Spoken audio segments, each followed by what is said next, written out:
Toko beras milik Pak Gio, pesugihan Nyi Blorok.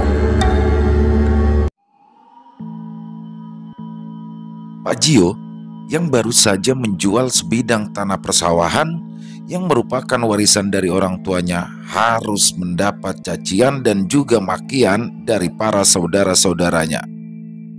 Mereka menentang keputusan Pak Gio yang menjual tanahnya untuk memulai usaha baru yang memang belum ada di daerah tempat tinggalnya. Sebenarnya, apa yang dilakukan oleh Pak Gio tersebut adalah sebuah pertaruhan besar. Karena selain ditentang oleh saudara-saudaranya, Pak Gio pun juga harus benar-benar menjalani usahanya yang penuh dengan tantangan. Ya, usaha yang dijalani Pak Gio memang terbilang baru di desanya karena pada saat itu orang-orang masih mempunyai persediaan beras sendiri dari hasil pertanian mereka. Dan juga warga sekitaran menyimpan hasil panen padinya sendiri untuk dikonsumsi sepanjang tahun. Tapi Pak Gio yang memiliki keyakinan tinggi dan juga semangat yang besar untuk bisa merubah kehidupan keluarganya pun dengan yakin menjual satu-satunya aset yang kala itu masih dimilikinya. Rumah Pak Gio yang berada tepat di pinggir jalan utama desa adalah sebuah modal utama untuk dia dan istrinya memulai usaha mereka tersebut. Dan dengan hasil uang penjualan sawahnya, Pak Gio pun kini membuat sebuah toko yang khusus menjual beras di depan rumahnya. Usaha yang sempat diragukan pada awalnya oleh keluarga Pak Gio itu lambat laun kini mulai terlihat membuahkan hasil. Dan itu semua juga berkat istri dari Pak Gio yang bernama Bu Darsi. Bu Darsi yang selalu tepat dalam melakukan perhitungan pun membuat Pak Gio lebih mudah dalam menjalani roda bisnis barunya tersebut. Beras-beras yang dibelinya dari para petani dan juga para tengkulak di daerahnya terbilang sangat bagus. Dengan harga pembelian yang cukup bagus, Pak Gio dan Bu Darsi pun bisa mendapat keuntungan besar. Apalagi ketika musim panen tiba. Dan kini para petani pun menjual hasil pertaniannya yang masih berbentuk gabah kepada Pak Gio. Dan hanya dalam waktu 2 tahun saja modal yang dikeluarkan Pak Gio pun dapat kembali. Keberhasilan Pak Gio tersebut akhirnya membuat iri para saudara-saudara Pak Gio yang mana pada awalnya memang sempat meragukan apa yang akan dijalani oleh Pak Gio. Dan kini bahkan saudara-saudaranya itu justru malah mencibir keberhasilan Pak Gio dan bahkan ada juga yang dengan terang-terangan menuduh Pak Gio menggunakan pesugihan untuk memperkaya dirinya dan keluarganya. Perselisihan pun terjadi antara Pak Gio dan kakak kandungnya yang bernama Pak Miran.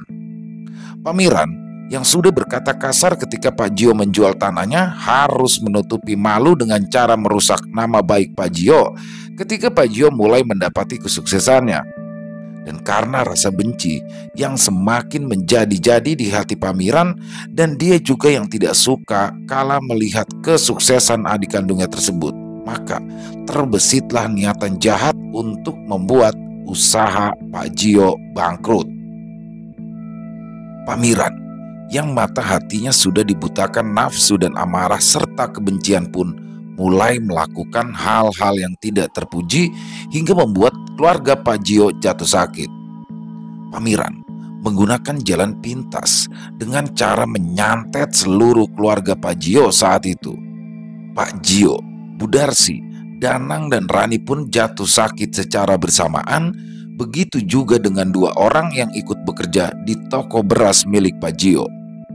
Kedua orang itu pun juga ikut menjadi sasaran santet yang dikirimkan oleh Pak Miran melalui seorang dukun sakti yang sudah dibayarnya dengan tarif yang sangat tinggi. Selama keluarga Pak Gio dan 2 orang karyawannya sakit, toko beras milik Pak Gio pun tutup selama lebih dari 2 minggu lamanya. Dan anehnya, Pak Gio dan keluarganya serta 2 orang karyawannya itu sembuh secara hampir bersamaan. Tapi karena selama 2 minggu itu Pak Gio tidak membuka toko sama sekali, akhirnya seluruh stok beras di toko Pak Gio pun diserang hewan-hewan kecil atau sejenis kutu beras. Yang mana pada akhirnya Pak Jio pun harus mengalami kerugian yang cukup besar. Singkat cerita, usaha Pak Jio yang sudah meningkat pesat pun kini harus tumbang hanya dalam waktu yang singkat.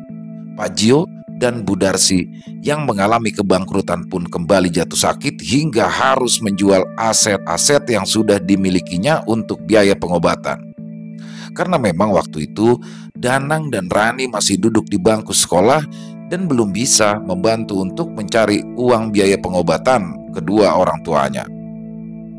Dan akhirnya setelah beberapa bulan, Bu Darsi harus meninggal dunia karena penyakit aneh yang ia derita.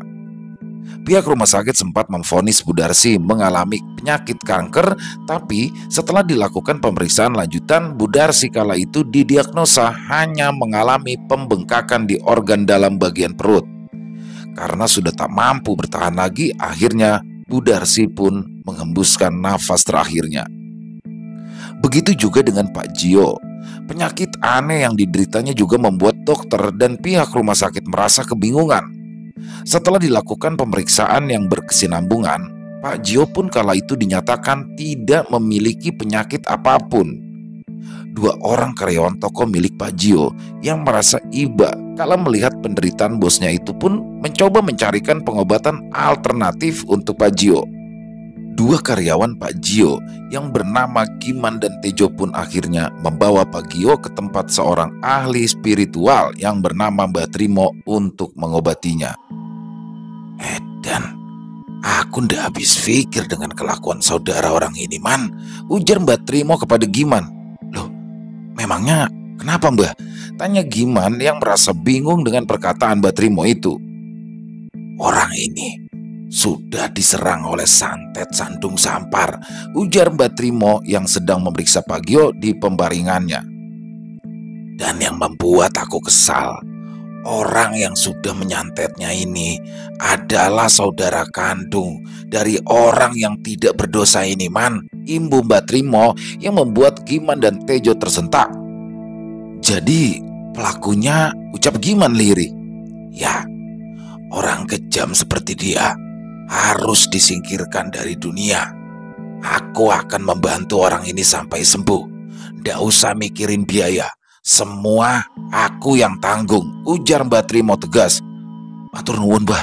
Matur nuwun, balas Giman yang merasa senang kala mendengar apa yang baru saja dikatakan oleh Mbak Trimo. Suatu hari nanti, orang ini akan membalas perbuatan saudara kandungnya itu dengan cara yang lebih kejam, ujar Mbak Trimo yang membuat Giman dan Tejo menelan ludah karena merasa terkejut atas pernyataan Mbak Trimo yang terdengar seperti sebuah ancaman. Sekarang pulang. Besok bawa anak-anak Jio ke sini biar aku sendiri yang memberitahu penyakit ayahnya, imbu Mbak Trimo. Keesokan harinya, Giman dan Tejo pun kembali lagi ke rumah Mbak Trimo dengan membawa kedua anak Pak Jio. Danang dan Rani yang sudah diberitahu oleh Giman tentang keadaan ayahnya merasa sangat senang kala mendengar ada orang yang mau membantu ayahnya dengan cuma-cuma. Dan setelah sampai di rumah Mbak Trimo, Danang dan Rani pun mendapatkan penjelasan dari Mbak Trimo tentang keadaan sang ayah. Ayahmu ini orang baik, Le, Duk. Hanya saja nasibnya buruk, sehingga dia tidak disukai oleh saudara kandungnya sendiri, ujar Mbak Trimo menjelaskan kepada Danang dan Rani. Kalian masih muda, tidak seharusnya kalian ikut campur dalam urusan ayahmu ini. Tapi sepertinya pamanmu itu nantinya juga akan menghabisi kalian setelah ayahmu ini mati, imbu Mbak Trimo yang membuat Danang dan Rani terkejut. Lalu kami harus bagaimana, Mbah? Tanya Danang yang merasa khawatir dengan kondisi ayahnya. Kalian harus membantu ayah kalian untuk membalaskan semua yang telah dilakukan orang yang sudah membuat ibumu mati dan juga ayahmu yang sekarat ini. Apapun akan saya lakukan, Mbah. Yang terpenting bapak saya bisa sembuh, jawab Danang dengan wajah tertunduk. Begitulah, Le. Kau memang seharusnya melakukan semua demi keluargamu. Seorang laki-laki memang memiliki tanggung jawab yang besar. Jangan pernah lari dari musuh-musuhmu dan jangan pernah takut untuk membalaskan apa yang sudah mereka lakukan. Jika malam ini ayahmu dapat bertahan, maka dia sendirilah yang akan membalaskan dendamnya. Tapi jika malam ini ayahmu harus pergi, relakan dia dan ambillah tanggung jawab itu, ujar Mbah Trimo menjelaskan. Baik Mbah, jawab Danang dengan tegas. Mendengar perbincangan Danang dan Mbah Trimo, Rani pun kala itu hanya bisa menangis sambil terus memandangi wajah sang ayah yang kini terlihat sangat pucat. Menurut Mbah Trimo, Sukma Pak Jio saat ini sudah pergi. Tapi Mbah Trimo akan berusaha memanggilnya kembali dengan perantara dari kedua anaknya tersebut. Setelah meminta rambut dan darah dari Danang dan juga Ranti, Mbah Trimo pun menyuruh mereka berdua untuk segera pulang dan terus berdoa agar ayahnya dapat diselamatkan. Sementara itu, Mbah Trimo meminta Giman untuk membantunya melakukan ritual pemanggilan Sukma yang akan dilakukannya malam nanti. Menurut Giman, ini adalah pengalaman pertamanya dalam bersinggungan langsung dengan dunia gaib. Giman yang saat itu berada di dalam rumah Mbah Trimo dan sedang duduk bersila, tiba-tiba merasakan sekujur tubuhnya dingin, bahkan sampai ia menggigil. Setelah itu, Giman pun merasakan kantuk yang tidak dapat ditahannya hingga akhirnya Giman pun memejamkan mata. Giman kembali membuka mata dan ia pun berada di sebuah tempat yang berselimutkan kabut tipis, dan anehnya di tempat itu Danang dan Rani pun sudah ada di sampingnya. Giman pun menepuk-nepuk pipinya hingga dia mencubit tangannya karena Giman merasa apa yang dialaminya saat ini hanyalah seperti mimpi. Berjalanlah bersama kedua anak itu, Man. Cari Sukma Jio dan ajaklah dia kembali dengan bantuan dari sosok anak-anak Jio tersebut, ucap Mbah Trimo yang tiba-tiba saja ada di belakang Giman. Jalannya lurus ke depan, jangan pernah berbelok. Walau ada yang menghalangi jalanmu, tetap jalan lurus, imbuh Mbah Trimo lagi. Giman pun berjalan paling depan dengan diikuti oleh Danang dan Rani yang wajahnya terlihat datar dan tatapan matanya kosong. Jauh sudah Giman berjalan hingga akhirnya dia pun melihat sosok Pak Jio yang sedang berjalan pelan dan terlihat seperti sedang kebingungan. Giman pun mempercepat langkahnya untuk dapat mendekati Pak Jio. Giman kini sudah tidak lagi mempedulikan tempat di mana dia berada saat ini. Yang ia tahu hanyalah ia harus membawa Sukma Pak Jio yang kini sudah ada di hadapannya. Ayo pulang Pak, ini Danang dan Ranti nyusul sampean loh untuk ngajak sampean pulang, ucap Giman perlahan setelah ia dapat meraih lengan Pak Jio. Dan tanpa banyak bertanya, Pak Jio pun langsung mengikuti langkah Giman yang di belakangnya diikuti oleh Danang dan Ranti. Setelah jauh melangkah ke depan, Giman merasakan tempatnya berada tiba-tiba saja gelap hingga akhirnya dia pun tak sadarkan diri. Entah sudah berapa lama Giman tertidur. Dia pun lalu merasa terkejut ketika Pak Jio membangunkannya. Ya Allah ya Gusti, sampean toh Pak, ujar Giman yang langsung terbangun dari tidurnya karena terkejut kala melihat Pak Jio. Terima kasih Man, kau telah menyelamatkanku dan aku tidak akan pernah melupakan jasamu, jawab Pak Jio kala itu sambil tersenyum. Alhamdulillah, sampean sudah sembuh Pak, tanya Giman yang merasa senang karena melihat Pak Jio kini sudah pulih seperti sedia kala. Sudah Man, ini semua berkat bantuanmu dan juga bantuan dari Mbah Trimo, jawab Pak Jio lagi. Beruntungnya kamu karena tidak ada sosok makhluk gaib yang menghadangmu Man. Ujar Mbah Trimo sambil memegang jenggot panjangnya. Maksud panjenengan bagaimana ya Mbah? Memangnya tadi itu saya ada di mana Mbah? Tanya Giman yang masih sangat penasaran dengan apa yang dialaminya tadi. Kamu itu tadi sudah melepas sukmamu dan masuk ke alam gaib tempat Jio berada Man. Jawab Mbak Trimo sambil tertawa senang. Hah, melepas sukma Mbah? Dan tadi itu saya sama Danang sama Ranti di alam gaib, ujar Giman yang masih merasa sangat terkejut dengan apa yang baru saja dikatakan oleh Mbak Trimo. Betul Man, kau tadi berada di alam gaib. Tapi itu tadi bukan anak-anaknya Jio. Itu hanyalah darah dan rambut mereka yang sebelumnya sudah aku minta. Karena jika aku harus membawa serta sukma mereka ya sangat berbahaya, jawab Mbak Trimo mencoba menjelaskan. Waduh, lalu apa tadi semua itu berbahaya buat saya Mbak? Tanya Giman penasaran. Yo itulah kenapa aku memintamu mencari sukma dari Jio. Karena kalau aku sendiri yang mencarinya, semua kacau jika ada yang menyerang di alam nyata. Maka dari itu, aku tadi sudah menjaga tubuh kalian dari jin-jin jahat yang terus mengincar Jio. Balas Mbak Trimo menjelaskan kembali. Wah, untungnya tadi tidak ada makhluk-makhluk yang menghadangku Mbak. Seru Giman yang kini merasa kesal atas apa yang sudah dilakukan oleh Mbak Trimo. Aman, semua aman. Dan semua juga sudah aku perhitungkan. Dan beruntungnya perhitunganku kali ini tepat, tidak meleset. Padahal biasanya aku sering meleset.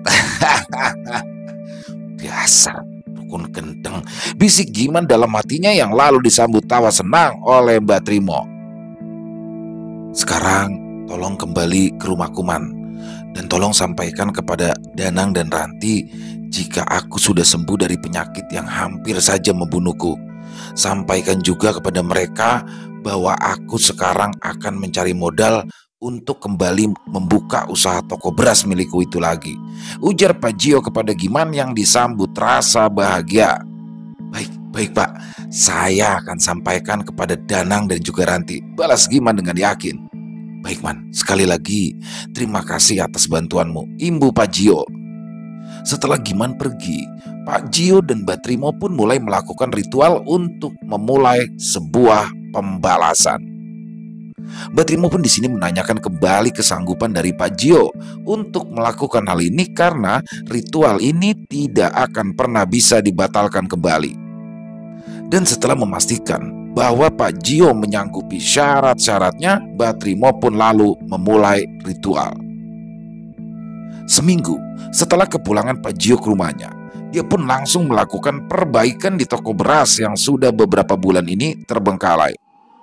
Dengan dibantu Giman, Tejo dan juga Danang serta beberapa orang lainnya yang ikut bekerja, Pak Jio kembali memulai usaha dagangnya. Walau di saat itu juga, usaha Pak Jio itu sudah memiliki beberapa pesaing yang satu diantaranya adalah Pak Miran. Tapi Pak Jio tidak sedikit pun merasa ragu dan takut saat ini. Baginya, persaingan dalam hal apapun adalah sesuatu yang wajar selama dilakukan dengan baik dan tidak melibatkan pihak-pihak lain. Entah mendapatkan pinjaman modal dari mana, Pak Jio yang sudah tidak lagi memiliki harta dan barang berharga pun bisa langsung merenovasi tokonya dengan model bangunan yang lebih modern dan juga membuat sebuah gudang untuk beras dan gabah yang cukup besar. Setelah toko dan gudang miliknya selesai, Pak Giman pun langsung membeli kendaraan yang akan dijadikannya sebagai pengangkut beras dan juga gabah dari para petani dan juga tengkulak. Giman dan Tejo kini pun menjadi orang kepercayaan Pak Jio.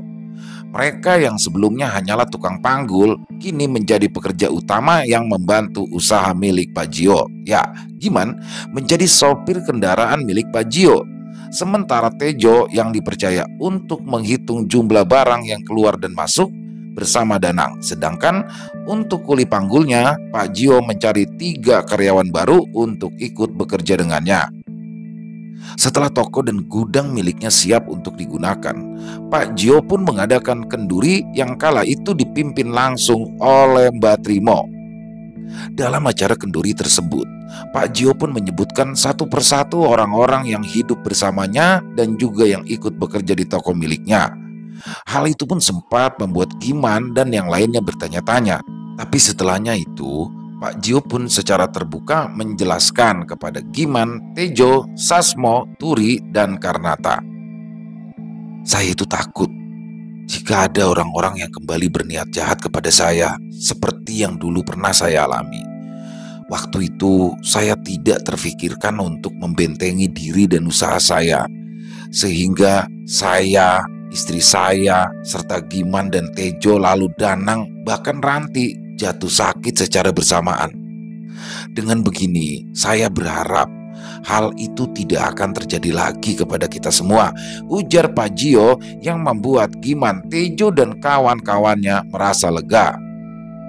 Seminggu kemudian, toko beras Pak Jio pun mulai beroperasi dan hanya dalam waktu 1 bulan, gudang yang berada di belakang toko miliknya tersebut hampir penuh dengan beras yang dibelinya dari para petani. Hal tersebut pun sontak membuat Pak Miran geram karena usahanya yang sebenarnya meniru usaha dari adiknya itu kini mendapatkan saingan yang cukup berat. Selain sudah berpengalaman, Pak Jio pun juga dikenal lebih santun dalam berbisnis. Pak Jio juga tidak mau membeli hasil panen warga sekitar dengan harga yang murah. Dan hasilnya seluruh petani yang sebelumnya sudah menjual gabahnya kepada Pak Miran kini mulai beralih menjual kepada Pak Jio. Sejak saat itulah hal-hal ganjil dan aneh pun mulai terjadi di gudang dan juga toko milik Pak Jio.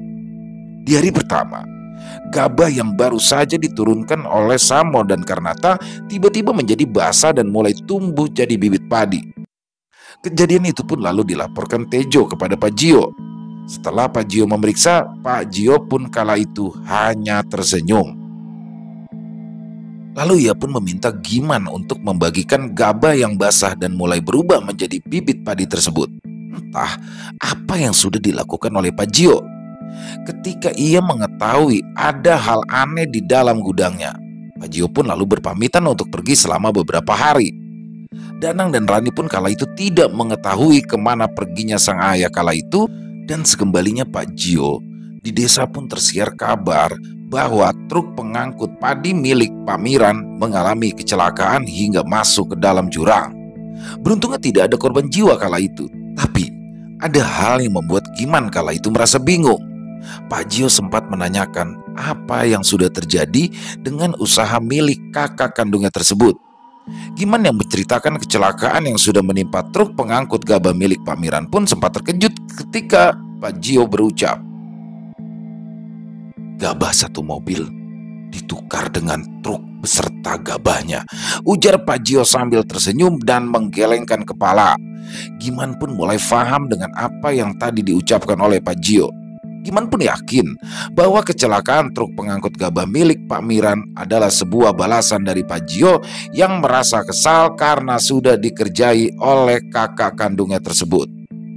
Setelah itu, kejadian-kejadian tidak masuk akal pun semakin sering ditemui Giman, Tejo, dan kawan-kawannya di toko maupun di gudang.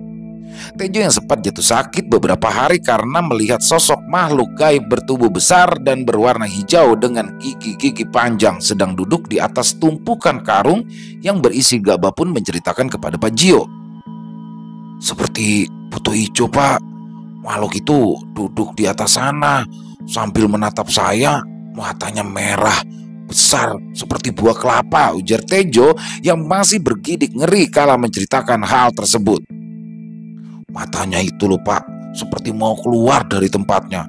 Giginya panjang-panjang. Taring semua, Pak. Tajam-tajam," imbu Tejo lagi. "Sudah, tenang saja. Biar nanti makhluk itu memangsa orang-orang yang sudah mengganggu kita di tempat ini," ucap Pak Jio dengan tenang. Di keesokan harinya, gudang milik Pak Miran pun mengalami kegaduhan yang disebabkan oleh salah seorang anak buah Pak Miran yang kesurupan. Orang itu mengamuk dan mencoba menghancurkan gudang milik Pak Miran. Sontak, Pak Miran pun merasa ketakutan dan meminta anak buahnya untuk memanggil salah seorang ahli spiritual yang selama ini sudah membantunya dalam menjalankan roda bisnisnya. Sesampainya sosok orang yang biasa dipanggil dengan nama Mbah Woro, keadaan justru malah semakin tidak terkendali. Yang pada awalnya hanya terdapat satu orang yang mengalami kesurupan, kini bertambah menjadi 3 orang anak buah Pak Miran yang kesurupan. Dan ketiga orang itu secara tidak sadar mulai menyerang sosok yang sering disebut juru kunci dan juga salah satu orang sakti di desa itu. Dan tidak butuh waktu lama, Baworo pun harus tewas secara mengenaskan setelah ia dikeroyok oleh 3 orang anak buah Pak Miran yang mengalami kesurupan tersebut. Menurut salah satu sesepuh desa yang juga memiliki kemampuan untuk melihat sosok-sosok gaib, menceritakan bahwa Mbah Woro telah mati di tangan makhluk-makhluk gaib peliharaannya sendiri yang sudah merasuki tubuh ketiga anak buah Pak Miran. Kematian Mbah Woro disebabkan oleh luka dalam yang dialaminya karena pukulan-pukulan dari anak buah Pak Miran.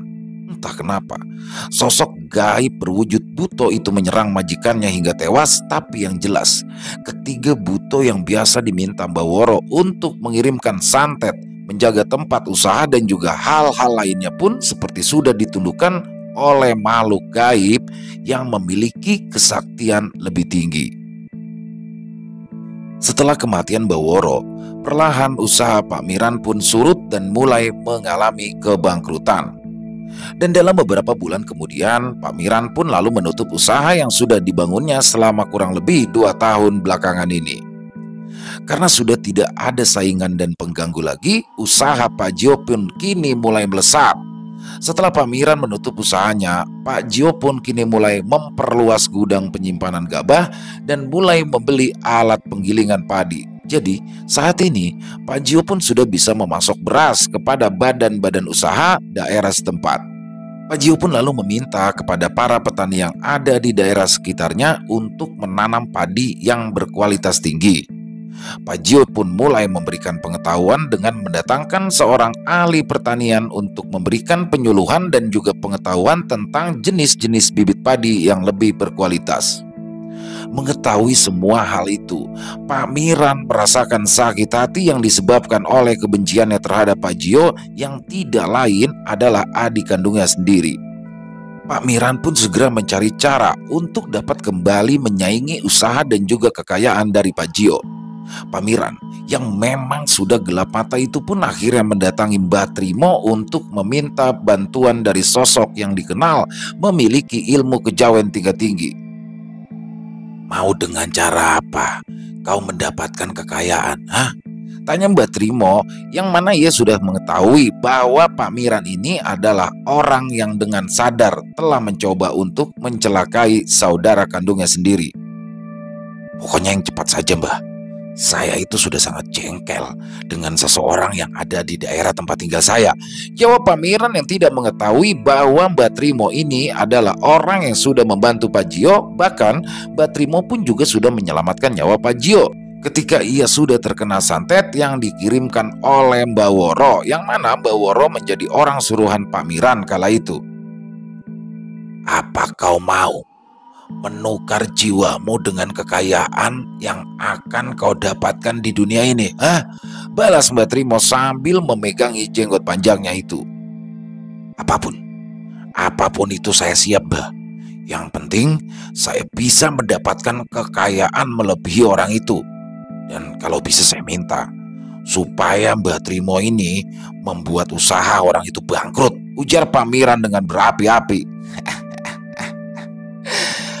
"Aku ini bukan orang murahan yang hanya demi uang mau mengerjakan semua permintaan dari orang-orang berhati busuk sepertimu, Miran," jawab Mbah Trimo tegas.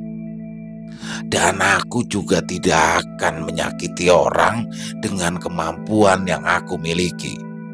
Tapi jika kau mau kekayaan yang cepat, akan aku antarkan engkau kepada sosok ratu yang menguasai Lebarto," imbu Mbah Trimo lagi dengan tegas. Baik Mbah, biar aku urus sendiri orang itu setelah aku menjadi kaya nanti. Yang terpenting adalah sekarang aku ingin menjadi kaya raya dalam waktu singkat. Karena aku ini sudah tidak sabar ingin melihat orang itu jatuh miskin untuk kedua kalinya, ujar Pak Miran dengan bangga. "Persiapkan dirimu. Dan juga kau harus merelakan salah satu keluargamu nanti, balas Mbak Trimo yang segera berdiri menuju ke sebuah ruangan di dalam rumahnya. Setelah Mbak Trimo keluar dari dalam ruangannya, Mbak Trimo pun mengeluarkan sebilah keris panjang yang berwarna hitam pekat. Lalu ia meminta Pak Miran untuk menusukkannya ke salah satu jari tangannya sampai dengan mengeluarkan darah. Darah pun sudah membasahi ujung keris hitam yang juga sangat tajam tersebut. Dan tidak lama kemudian, darah itu pun menghilang seolah-olah terserap ke dalam keris tersebut. Setelah melakukan pengambilan darah sebagai tanda jadi perjanjian gaib antara Pak Miran dengan sosok ratu siluman yang akan memberikannya kekayaan itu, Pak Miran pun diminta untuk menuliskan nama salah satu anak keturunannya di selembar kertas kosong. Dan setelah itu, Mbak Trimo pun menyuruh Pak Miran untuk pulang dan menyiapkan kembang 7 rupa, melati, dan juga kembang kantil. Kosongkan satu kamar di rumahmu untuk ritualmu malam nanti. Sebarkan bunga 7 rupa di dalam kamarmu dan taruh satu bunga kantil di setiap sudut kamarmu. Lalu rangkailah bunga melati dan gunakan bunga itu sebagai kalung di lehermu. Malam nanti, tepat jam 12 malam, tunggulah sang ratu kekayaan yang akan membuatmu kaya raya dalam waktu yang singkat, ujar Mbak Trimo yang disambut anggukan kepala oleh Pak Miran. Setelah itu, Pak Miran pun lalu diminta pulang oleh Mbak Trimo untuk segera melakukan ritual. Malam harinya, Mbak Trimo pun meminta salah satu muridnya untuk memanggil Pak Jio ke rumah. Ya, Mbak Trimo menjelaskan apa yang akan dilakukan oleh saudara kandungnya itu. Hari ini, aku kedatangan tamu yang meminta kekayaan secara instan, Jio. Ujar Mbak Trimo dengan tawanya yang menggema. Oh, begitu Mbak. Tapi maaf, apa ada hubungannya dengan saya Mbak? Tanya Pak Jio yang merasa heran atas penjelasan Mbak Trimo itu. Dia adalah orang yang dulu sudah membuatmu sengsara dan juga orang yang sudah tega membunuh saudara iparnya, dia Miran. Dan seperti yang sudah aku duga sebelumnya, dia pasti akan masuk ke dalam lembah kehinaan dengan bersekutu dengan makhluk gaib. Dan dia akan merasakan perihnya siksaan yang akan didapat setelah perjanjian itu selesai. Bahkan siksaan itu akan dia rasakan sebelum kematiannya sendiri tiba. Imbu Mbak Trimo lagi. Dan setelah itu, dia akan mendapatkan kekayaan. Dan pastinya dia juga akan mencari orang sakti lagi untuk menghancurkan kehidupanmu, usahamu, dan juga keluargamu, Jio. Imbu Mbak Trimo dengan wajah yang kini terlihat lebih serius. Lalu apa yang harus saya lakukan, Mbah? Tanya Pak Jio yang agak khawatir dengan keluarganya. Yang harus kau lakukan adalah menunggu kehancuran orang itu, karena dia hanya bisa menumbalkan anak-anaknya saja, jawab Mbak Trimo sambil mengelus-ngelus jenggot panjangnya itu. Walaupun aku hanyalah perantara ketiga dalam perjanjian Miran dengan Ratu Siluman penguasa Lembah Arta, tapi aku bisa mengatur perjanjian gaib tersebut. Dan aku sudah mengatur supaya sang ratu hanya mengambil tumbal dari lingkaran keluarganya saja.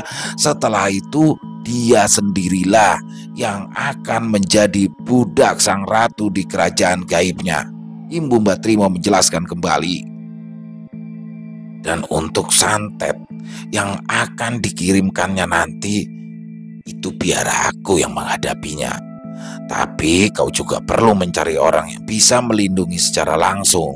Carilah seseorang yang memiliki ilmu bela diri yang tinggi untuk melindungimu dari kemungkinan serangan orang-orang bayaran Mira nantinya, ujar Mbak Trimo memberikan nasihat kepada Jio. Di keesokan harinya, kabar duka pun datang dari kediaman keluarga Pak Miran. Anak Pak Miran ditemukan meninggal dunia di dalam gudang tempat Pak Miran menyimpan gabah serta beras yang ditampungnya. Anak laki-laki pertamanya itu meninggal dunia dengan tubuh membiru dan mata yang terbelalak. Pak Miran yang sepertinya malu atas kematian sang anak yang memang tidak wajar tersebut menolak orang-orang yang datang bertakziah.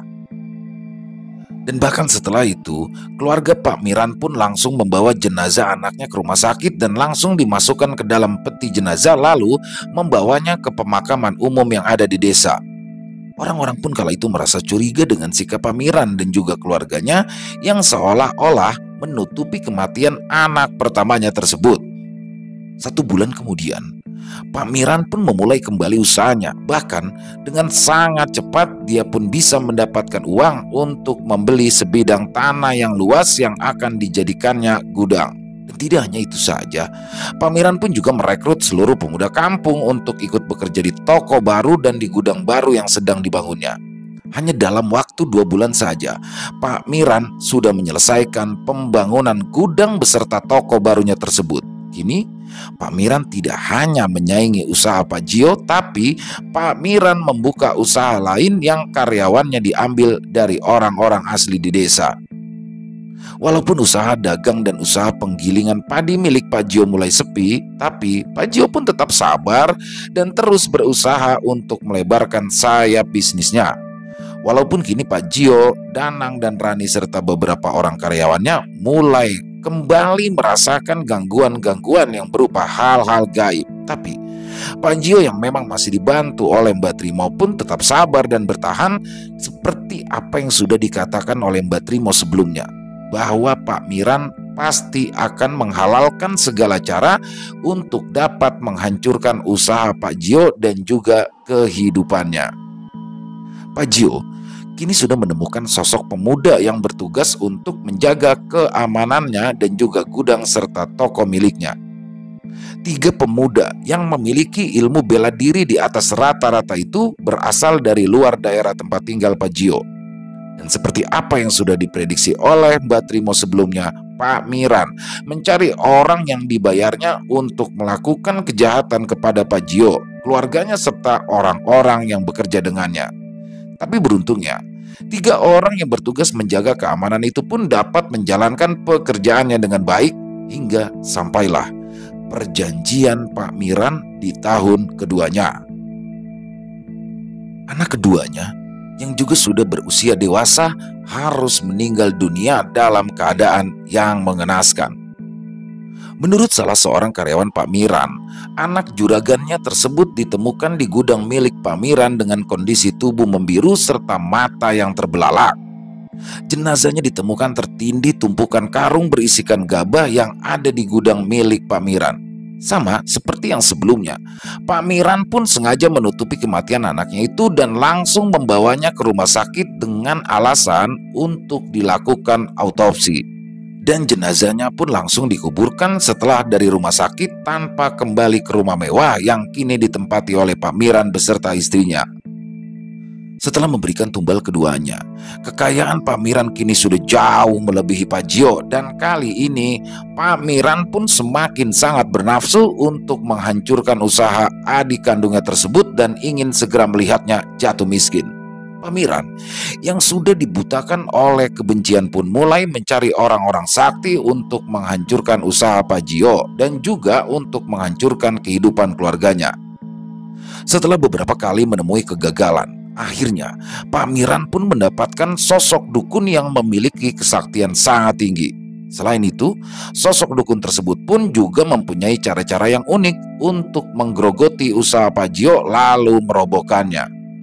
Ranilah yang menjadi orang pertama yang mengalami kejadian-kejadian di luar nalar yang membuatnya ketakutan dan enggan untuk tinggal di rumahnya sendiri. Malam itu, Rani yang berada sendirian di dalam rumahnya melihat sosok bayangan putih melintas dari arah dapur ke arah kamar mandi. Akan tetapi karena hanya sepintas, Rani pun segera kembali ke dalam kamarnya tanpa merasa takut. Tapi setelah Rani mengunci pintu kamarnya, dia melihat sosok perempuan bergaun putih lusuh dengan rambut panjang terurai hingga menyentuh lantai, menyeringai dengan wajah pucat ke arah Rani. Sontak, Rani yang sangat terkejut dan merasa sangat ketakutan pun berteriak sejadi-jadinya. Tapi sepertinya tidak ada yang mendengar cerita Rani malam itu, hingga sosok makhluk gaib yang berwujud kuntilanak dengan kedua bola matanya yang hitam itu perlahan berjalan mengambang ke arah Rani hingga Rani pun kehilangan kesadarannya. Setelah mengalami kejadian itu, kondisi kejiwaan Rani pun mulai terganggu, dan hal itu memicu emosi Pak Gio, yang mana ia sendiri sudah tahu siapa dalang sebenarnya di balik teror yang sudah menimpa Rani anaknya. Orang kedua yang mengalami kejadian mistis yang tidak akan pernah dilupakannya adalah Giman. Sore itu, Giman yang sedang berada di toko bersama Tejo pun dibuat kaku dan sulit menggerakkan tubuhnya ketika dia melihat sosok perempuan bergaun merah dengan wajah yang hancur dan kedua bola matanya yang hampir lepas dari tempatnya. Sosok itu berjalan perlahan dan menghampiri Giman dan Tejo. Tapi sialnya, saat itu hanya Giman yang dapat melihat sosok perempuan yang rambutnya sangat panjang dan juga gaun yang dipenuhi oleh darah itu. Setelah berbicara terbata-bata sambil terus menunjuk ke arah depan, Giman pun akhirnya jatuh pingsan di samping Tejo. Tejo yang kala itu sangat kebingungan pun segera menolong Giman dan melaporkan hal ini kepada Pak Gio. Pak Gio pun di sini tidak tinggal diam. Dia pun langsung melaporkan kejadian-kejadian itu kepada Mbak Trimo, dan akhirnya Mbak Trimo pun meminta Pak Gio untuk menutup dulu semua usahanya selama 1 minggu ke depan. Mbak Trimo meminta waktu untuk membereskan hal-hal gaib yang sudah menimpa Rani dan juga Giman. Dan untuk menghindari hal-hal yang tidak diinginkan, Mbak Trimo pun meminta kepada Pak Gio, Danang, dan Ranti untuk sementara waktu tinggal di rumah Mbak Trimo. Begitu juga dengan Giman dan Tejo, mereka berdua ternyata sudah menjadi target dari seorang dukun sakti yang diminta untuk menghabisi Pak Gio. Dan karena hal itulah, Giman dan Tejo pun akhirnya ikut tinggal di rumah milik Mbak Trimo. Dan setelah beberapa hari tinggal di sana, barulah terungkap bahwa selama ini Pak Gio ternyata sudah menikah dengan salah seorang anak dari Mbak Trimo. Giman yang sempat mengira jika Pak Gio melakukan pesugihan pun harus meminta maaf kepada Pak Gio karena prasangka buruknya itu. Dan setelah menceritakan semuanya, barulah Giman tahu bahwa Pak Gio mendapatkan modal untuk membuka usahanya kembali itu dari Mbak Trimo dan juga anak-anaknya yang lain. Ya, keluarga Mbak Trimo yang sudah menerima Pak Gio menjadi bagian dari keluarganya pun selalu memberikan dukungan kepada Pak Gio untuk terus menjalankan usahanya itu. Setelah 1 minggu menutup toko, gudang, dan tempat penggilingan padinya, Pak Gio dan yang lainnya pun kembali membuka usahanya itu. Hal itu dikarenakan dukun yang telah dibayar oleh Pamiran sudah berhasil ditaklukkan oleh Mbak Trimo. Dan untuk menghindari kejadian yang sama terulang kembali, perlahan-lahan Pak Gio pun memindahkan tempat usahanya ke desa lain yang jauh lokasinya dari desa asalnya. Dengan menyewa tempat di desa tersebut, Pak Gio yang masih dibantu Giman dan Tejo serta karyawan-karyawan lainnya pun dapat dengan tenang menjalankan usahanya. Hampir 2 tahun mereka menempati tempat yang baru. Teror dari Pamiran pun dirasakan sudah berkurang sangat drastis. Walau memang masih ada sosok-sosok makhluk gaib yang menakut-nakuti, tapi itu tidak membuat Pak Gio dan keluarganya serta para karyawannya menjadi takut. Mereka pun terus melawan teror-teror dan juga santet yang sudah dikirimkan oleh Pamiran. Hingga tibalah di tahun terakhir perjanjian Pamiran dan sosok Ratu Pesugihan yang telah memberikannya kekayaan secara instan itu. Sebelum kematian Pamiran, Mbak Trimo pun meminta Pak Gio untuk menemui kakaknya tersebut. Biar bagaimanapun, kalian itu bersaudara, dan kau wajib memaafkan semua kesalahan dari saudaramu itu, ujar Mbak Trimo kepada salah satu menantunya tersebut. Pak Gio pun akhirnya menuruti perintah dari Mbak Trimo. Sore hari sebelum kematian Pamiran, Pak Gio mengajak Danang dan Rani untuk mengunjungi rumah Pamiran. Walaupun kedatangan Pak Gio kala itu harus mendapatkan caci maki dari Pak Miran, namun Pak Gio dan anak-anaknya tidak mempermasalahkan hal tersebut. Dan akhirnya Pak Miran pun menemui ajalnya setelah waktu perjanjian yang sudah dijalaninya habis. Dan dari situlah terkuak bahwa Pak Miran melakukan pesugihan dengan Ratu Ular Nyi Blorong. Hal tersebut diceritakan sendiri oleh istrinya yang sudah sering mendapati suaminya yang sedang bergumul dengan sosok manusia bertubuh ular di sebuah kamar khusus yang sedari awal menjadi kamar bertemunya dua makhluk yang berbeda alam. Istri Pak Miran pun menyaksikan bagaimana kematian suaminya tersebut karena mendengar teriakan dari Pak Miran yang kala itu sedang berada di ruangan khusus miliknya. Istri Pak Miran langsung membuka pintu kamar yang tidak terkunci itu dan menyaksikan langsung bagaimana suaminya dililit dan digulung oleh seekor ular besar, dan setelah itu ular besar tersebut melahap kepala Pak Miran untuk beberapa saat.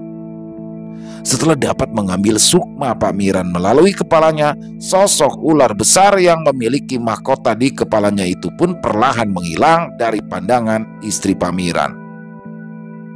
Kematian Pak Miran pun menjadi akhir dari berjayanya usaha yang sudah mulai besar tersebut. Tapi sebelum harta pemberian dari Ratu Siluman Ular itu musnah, istri Pak Miran yang bernama Ibu Juminten pun melanjutkan usaha mendiang suaminya karena ia takut kehilangan harta benda yang sudah dinikmatinya itu. Bu Juminten pun melakukan pesugihan dengan sosok Ratu Siluman Ular yang biasa dikenal dengan sebutan Nyai Blorong.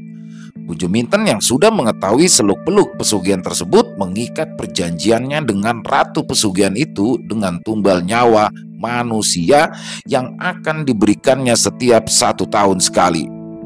Tumbal yang diminta pun bukan dari kalangan keluarga ataupun karyawan yang bekerja dengannya, tapi dari orang lain, bahkan orang yang berada di luar desa tempat tinggalnya.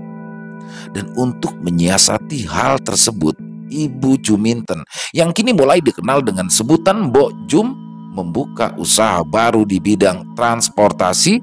Dengan uang yang dimilikinya, Mbok Jum pun membeli 5 unit bus baru dan mengurus trayek dari bus-bus tersebut.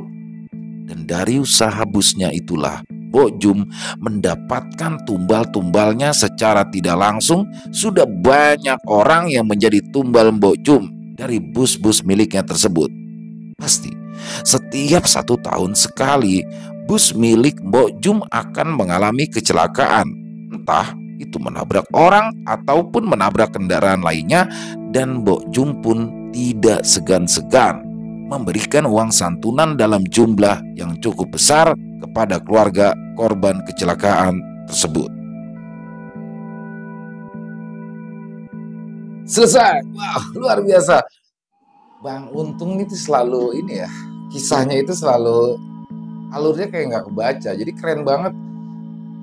Ternyata Pak Gio itu sekali lagi ya, saya ini tidak tahu akhir kisahnya gimana, jadi benar-benar saya on the track pada saat membawakan kisah dari Bang Untung, dan tercengang juga di akhirnya ternyata Pak Gio sudah menikah dengan anak dari Mbak Trimo, dan kakak kandungnya ingin menyantet Pak Gio ini lewat mertuanya kan udah.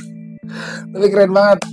Dan terlepas dari semua itu, mungkin ada teman-teman yang berpikiran, Pak, berarti Mbak Trimonya sang dukunnya juga menjerumuskan dong dengan menjadikan pesugihan Nyi Blorong itu. Tapi terlepas dari itu, kisahnya keren banget dan banyak sekali pelajaran hidup ya yang bisa diambil dari sini.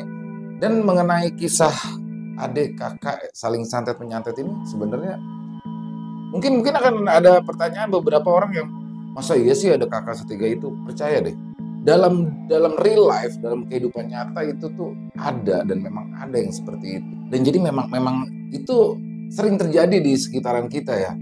Dan semoga kisah tadi bisa menghibur ya para pecinta penikmat horor, lebih khususnya kepada subscriber kami, subscriber dari Ilo Bercerita. Bang Untung terima kasih, kisahnya sungguh luar biasa. Pesugihan, dendam itu tidak akan pernah berakhir dengan baik, dan rasa benci yang sudah disimpan oleh kakak kandung dari Panjio akhirnya menjerumuskan dia, bahkan bukan hanya dia pribadi ya, keluarganya pun ikut terjerumus, ikut sengsara akibat segala perbuatan dia. Jadi banyak sekali kisah pesan moral yang dapat kita ambil dari kisah ini. Dan silakan buat yang mungkin punya komentar bisa dituliskan di dalam kolom komentar ataupun hanya sekedar saling menyapa. Insya Allah kami akan membalasnya satu persatu. Dan sekali lagi kami mengingatkan untuk perubahan jam tayang ya, dari jam 10 yang biasanya jam 10 malam, kami sekarang lebih awal di jam 9 malam karena agar buat teman-teman lah ya, buat teman-teman yang kebanyakan mungkin ada yang jam 10 sudah tidur, jadi kami majukan lebih awal ke jam 9 malam. Dan buat yang suka dengan videonya tadi bisa diklik tombol like-nya ya, tombol jempolnya. Ya, bisa juga dong di-share link videonya ke teman-teman yang lain agar yang lain bisa terhibur. Dan sekali lagi kisahnya keren banget Bang Untung, terima kasih. Ya, buat teman-teman juga yang mungkin belum subscribe ya, yang baru bergabung, halo, kita akhirnya bertatap muka juga. Silahkan bisa diklik tombol merah subscribe-nya, jangan lupa lonceng notifikasinya juga ya, dinyalakan agar teman-teman bisa selalu mendapatkan notifikasi dari konten-konten yang akan kami upload selanjutnya. Dan buat teman-teman mungkin yang punya kisah pribadi ya yang berlatar belakang horor misteri, apabila ingin disampaikan ke kita dan akan kita bawakan, bisa dikirimkan nomor telepon yang ada di bawah sini. Silakan bebas ya, dalam bentuk audio boleh, dalam bentuk tulisan boleh. Kalau saya pribadi sih lebih senang dalam bentuk tulisan ya kalau saya pribadi, tapi senyamannya teman-teman aja. Lewat audio boleh juga, lewat tulisan lebih baik lagi. Dan buat yang sudah mengirimkan tapi belum kami bawakan, harap bersabar karena memang butuh penggarapan terlebih dulu ya. Itu aja mungkin dari kita, dan sekali lagi terima kasih atas dukungan teman-teman semua yang sudah setia mendukung semua channel kami. Dan karena teman-teman lah, karena kehadiran teman-teman semua lah kami selalu semangat dalam berkarya di setiap harinya. Dan di akhir kata saya mengucapkan permohonan maaf apabila mungkin ada kata-kata saya yang salah atau mungkin ada kata-kata saya yang kurang berkenan di hati teman-teman. Saya mohon dibukakan pintu maaf yang seluas-luasnya, karena saya hanyalah manusia biasa, tempatnya salah dan dosa. Dan sampai berjumpa lagi di konten-konten kami selanjutnya yang pasti tidak kalah seru, yang pasti tidak kalah horor, masih bersama saya Ilo. Salam sehat sukses selalu untuk kita semua. Amin amin ya robbal alamin. Wassalamualaikum warahmatullahi wabarakatuh.